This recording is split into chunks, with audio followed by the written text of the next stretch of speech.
Good morning dear students. आपको alcohol से संबंधित वीडियो की जो सीरीज़ अपन की चल रही है उसमें इससे पूर्व की जो सीरीज़ थी उसके अंतर्गत आपको एल्कोहलों की वो अभिक्रियाएं जिसके अंतर्गत ReOH बॉन्ड टूटता है वो सारी अभिक्रियाएं बताई थी। आज अपन जो चर्चा करेंगे एल्कोहल की वो अभिक्रियाएं जिसके अंतर्गत ROH बॉन्ड टूटता है वो अभिक्रियाएं अपन वो लेंगे। सबसे पहले है एल्कोहल की अभिक्रिया हाइड्रोजन हैलाइड के साथ में।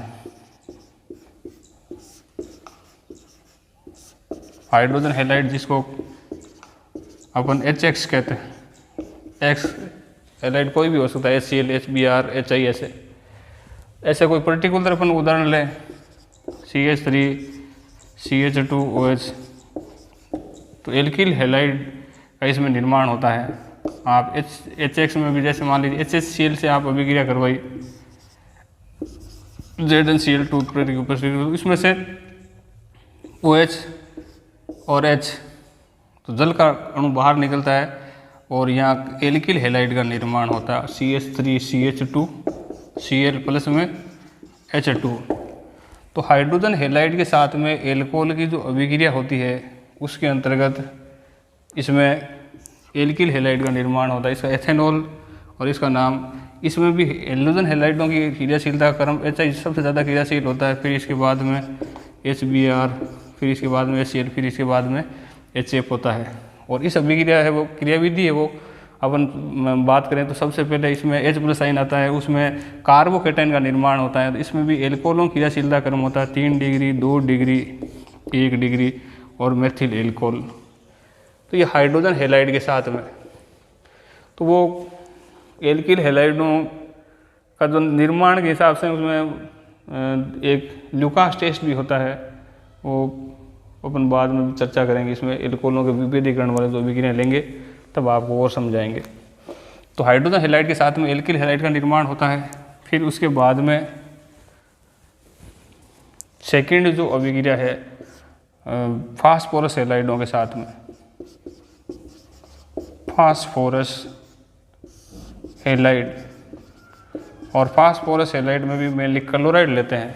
फास्फोरस क्लोराइड मेनली दो प्रकार का होता है, एक तो होता है PCl3 फास्फोरस ट्राइक्लोराइड, एक आपको बनता है PCl5 फास्फोरस पेंटाक्लोराइड।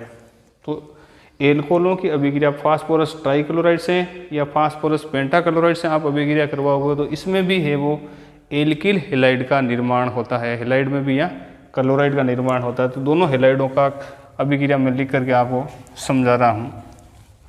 जैसे ये आपके कोई एल्कोहल है, पर्टिकुलर उदाहरण लेकर, जैसे मैं कॉमन आपके सूत्र लिख रहा हूँ, ये एक एल्कोहल है। फास्फोरस ट्राइक्लोराइड का सूत्र होता है PCl3। तो इसमें सबसे पहले जितने भी जो Cl है, 3 Cl आपके यहाँ जुड़ेंगे RCl, और 3 OH है वो इस P के साथ में जुड़ेंगे। तो कुल मिलाकर इसमें एल्कोहल के 3 अणु आपके काम आते हैं और बनता है क्या है RCl, यानी एल्किल क्लोराइड का निर्माण होता है। कितने बनेंगे? 3 बनेंगे, प्लस में फास्फोरिक एसिड H3PO3। और फास्फोरस पेंटाक्लोराइड की जो रिएक्शन होगी उसको इस तरीके से आप बता सकते हो, ये एक एल्कोहल है ROH। फास्फोरस पेंटाक्लोराइड का ये फॉर्मूला होता है PCl5 होता है।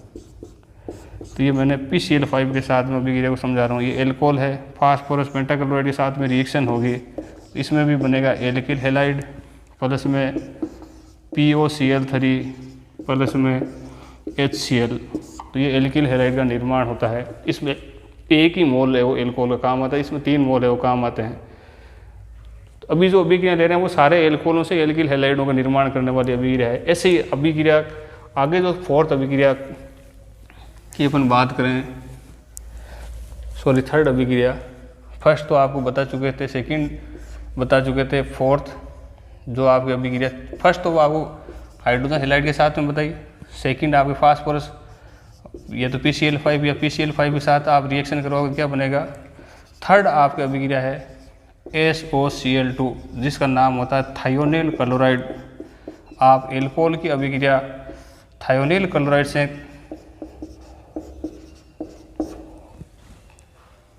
पिरिडीन और एसिड की उपस्थिति में आप अभिक्रिया करवाते हो, इस अभिक्रिया का नाम होता है डार्जन अभिक्रिया। ये एल्किल हैलाइड बनाने की एल्कोहल से सबसे बेस्ट मेथड है, क्योंकि इसमें जो यील्ड या लब्धि होगी वो ज़्यादा मात्रा में प्राप्त होती है।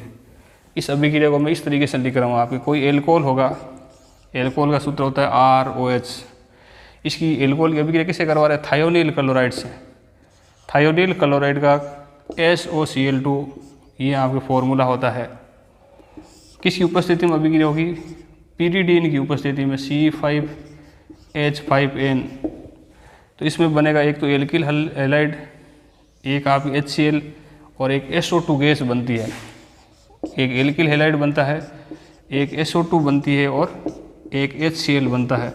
SO2 और HCl दोनों अम्लीय प्रकृति की होती है। इसके अंतर्गत जो उत्प्रेरक के रूप में पिरिडीन काम लेते हैं उसकी सारी प्रकृति होती है, तो वो दोनों इन गैसों को आप सोख लेता है। तो उत्पाद के रूप में केवल ये तो गैस ही वो इसको सोख लेगा, तो ज़्यादा मात्रा में एल्किल हैलाइड है वो बनता है।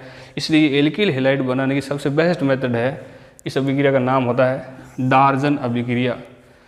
तो ये थर्ड अभिक्रिया थी जिसमें एल्कोहल का OH बॉन्ड है वो टूटता है। फोर्थ अभिक्रिया आपके अमोनिया के साथ में।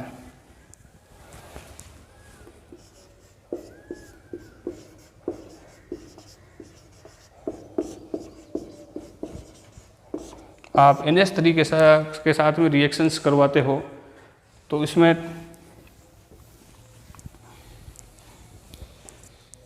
ये एल्कोहल का सूत्र है ROH।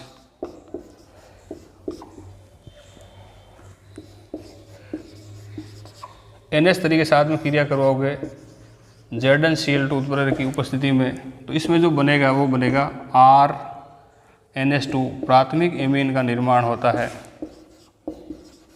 साथ में जल कणु बाहर निकलता है।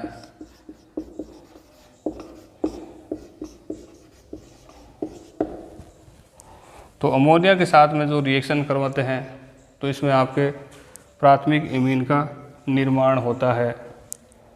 आगे जो एल्कोहलों के जो अभिक्रियाएं हैं उसमें आगे वाली जो अभिक्रियाएं होगी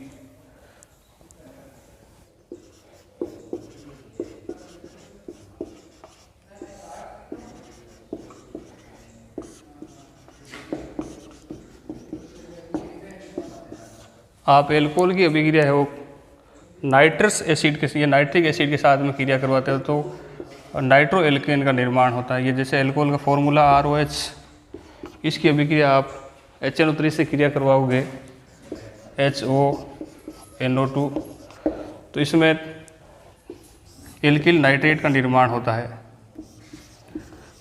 RONO2।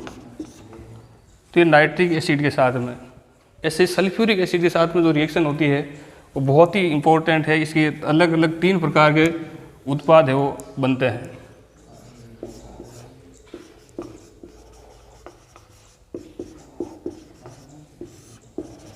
सल्फ्यूरिक अम्ल की अभिक्रिया आप एल्कोहल से करवाते हो तो जो अभिक्रिया का जो ताप है उस पर है वो ये अभिक्रिया निर्भर करती है। ये एल्कोहल पर्टिकुलर अपन एल्कोहल का उदाहरण लेते हैं CH3CH2OH, जैसे ये एथेनॉल है। इस अभिक्रिया को अपन 3 कैटेगरियों में बांट सकते हैं। एक जिसके अंतर्गत कमरे के तापक्रम पर आपकी अभिक्रिया होगी। आप एल्कोहल की अभिक्रिया H2SO4 की उपस्थिति में अभिक्रिया करवाओगे कमरे के तापक्रम पर, तो हाइड्रोजन सल्फेट का निर्माण होता है CH3CH2HSO4 और H2 आपको बाहर निकल जाता है। तो एथिल मतलब कमरे के तापक्रम पर एल्कोहल की अभिक्रिया होती है तो एल्किल हाइड्रोजन सल्फेट का निर्माण होता है। सेकंड, या आप 140 डिग्री सेंटीग्रेड पर अभिक्रिया करोगे और एक होता है 170 डिग्री सेंटीग्रेड पर आप अभिक्रिया करवाओगे। 140 डिग्री सेंटीग्रेड पर आप अभिक्रिया करवाते हो तो ईथर का निर्माण होता है। जैसे ये एथिल एल्कोहल का ही अपन उदाहरण ले रहे हैं CH3CH2OH, इसके 2 अणु काम आते हैं HOCH2 CH3H और OH, इसमें से ये जल का अणु बाहर निकलेगा और 140 डिग्री सेंटीग्रेड की उपस्थिति में H2SO4 की उपस्थिति में अभिक्रिया होगी। तो ये ईथर बनेगा CH3 CH2O CH2 CH3। और यदि ये अभिक्रिया आप 170 डिग्री सेंटीग्रेड पर आप अभिक्रिया करवाओगे तो एल्कीन का निर्माण होगा, उसमें आपके निर्जलीकरण होगा। CH3 CH2OH ये एथेनॉल एल्कोहल है, वही आप H2SO4 की उपस्थिति में आप अभिक्रिया करवाओगे, लेकिन टेम्परेचर यहाँ 170 डिग्री सेंटीग्रेड होगा, तो इसमें निर्जलीकरण होगा और एल्कीन का निर्माण होगा। CH2 double bond CH2 plus में H2O। तो सल्फ्यूरिक अम्ल के साथ में अभिक्रिया बहुत इंपॉर्टेंट है। एल्कोहल का सल्फ्यूरिक अम्ल की उपस्थिति में आप अभिक्रिया करवाओगे तो कमरे के तापक्रम पर तो एल्किल हाइड्रोजन सल्फेट का निर्माण होता है, और यदि 140 डिग्री सेंटीग्रेड पर ये अभिक्रिया होगी तो इसमें ईथर का निर्माण होता है। ये कई बार है वो अभिक्रिया पूछी जाती है। और इससे ज़्यादा टेम्परेचर होगा, 170 डिग्री सेंटीग्रेड पर आप अभिक्रिया करवाओगे तो इसमें निर्जलीकरण होगा और इसमें एल्कीन का निर्माण होता है। आगे वाली जो अभिक्रिया है वो मैं आपको समझा रहा हूँ।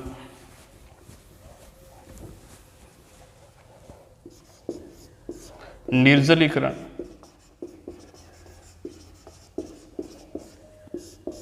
आप एल्कोहल की अभिक्रिया निर्जली कारक Al2O3 यानी एल्यूमिना लेंगे, या आप H2SO4 जो आपको भी पहले बता चुके 170 डिग्री सेंटीग्रेड होगा, तो एल्कोहल का एक ही अणु में से निर्जलीकरण हो जाता है और एल्कीन का निर्माण होता है। जैसे एथेनॉल होगा, आप या तो एल्यूमिना लेंगे और H2SO4 लेंगे तो 170 डिग्री सेंटीग्रेड है वो टेम्परेचर होगा, तो इसमें निर्जलीकरण होगा और एल्कीन का निर्माण होता है। तो ये अभिक्रिया थी आपके निर्जलीकरण। और लास्ट अभिक्रिया जो अपन ले रहे हैं वो है आपके अपचयन। एल्कोहलों का अपचयन हो, अलग अलग आपके अपचयकों से अलग अलग उत्पाद बनते हैं, लेकिन यदि आप लाल फॉस्फोरस और हाइड्रोजन की उपस्थिति में आप अपचयन करवाते हो हाइड्रोजन आयोडाइड की उपस्थिति में, तो इसमें जल का अणु बाहर निकल जाता है और एल्केन का निर्माण होता है। CH3 प्लस में H2O, एक हाइड्रोजन यहाँ और एक हाइड्रोजन यहाँ, तो इसमें 2 हाइड्रोजन है वो काम आते हैं। एल्कोहलों की ये रासायनिक अभिक्रियाएँ थी जो आपको समझाने का प्रयास किया है। कॉम्पिटिटिव एग्जामों के हिसाब से सल्फ्यूरिक अम्ल की अभिक्रिया अलग अलग टेम्परेचर पर है वो अलग अलग उत्पाद बनते हैं, वो आपके इम्पोर्टेंट है। धन्यवाद।